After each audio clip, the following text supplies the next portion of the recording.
त्यानंतर दशम भाव. दशम भावातून आपण काय बघतो, तर दशम भावातून आपण कर्म बघतो, नोकरी बघतो, त्यानंतर व्यवसाय बघतो, पद, प्रतिष्ठा, मान, सन्मान, हा सगळं आपण दशम भावातून बघत असतो. त्यानंतर राजकारण बघतो, वडील बघतो दशम भावातून. तर मंगळ जर दशम भावात असेल तर असे लोक कुशल कार्यपद्धतीचे असतात, कार्यक्षमता असते, कर्तृत्ववान असतात, यांना परिश्रम करायला खूप आवडतं आणि इथून आपण नोकरी किंवा व्यवसाय बघतो. त्यामुळे हे नोकरी आणि व्यवसायामध्ये चांगल्या प्रकारे परिश्रम घेताना आपल्याला बघायला मिळतात.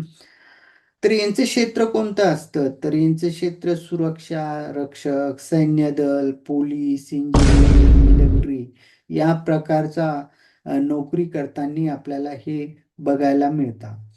त्यानंतर यांचे जे व्यवसायामध्ये मसाले जे असतात, त्या मसाल्या संबंधीचे व्यवसाय करताना हे आपल्याला बघायला मिळतात. त्यानंतर शारीरिक कामे, श्रमिक कामे करताना पण आपल्याला हे बघायला मिळतं. सामाजिक व मान सन्मान किंवा प्रतिष्ठा, विविध पदे हे घेताना दिसतं आपल्याला. यांना म्हणजे मान सन्मान, पद, प्रतिष्ठा यांना चांगल्या प्रकारे प्राप्त होते, ही आपण दशम भावातून बघतो. आणि दशम भावातच जर मंगळ गेला तर मंगळ हा सेनापती म्हणून ओळखला जातो. त्यामुळेच ते अशा व्यक्तींना मान सन्मान, पद, प्रतिष्ठा, विविध पदे भूषवताना हे लोक आपल्याला बघायला मिळतात. त्यानंतर वडिलांचे सुख यांना साधारण असते. वडिलांचे सुख यांना पाहिजे तसं मिळत नाही, साधारण सुख आपल्याला यांना मिळताना दिसतं.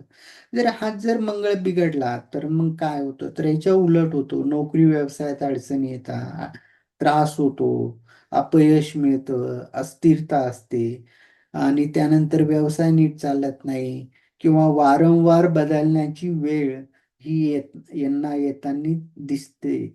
यांचा व्यवसाय किंवा नोकरी मंगळ जर दशमात असेल तर मग नोकरी किंवा व्यवसाय हे वारंवार बदलत असतात, जर बिघडला असेल तर.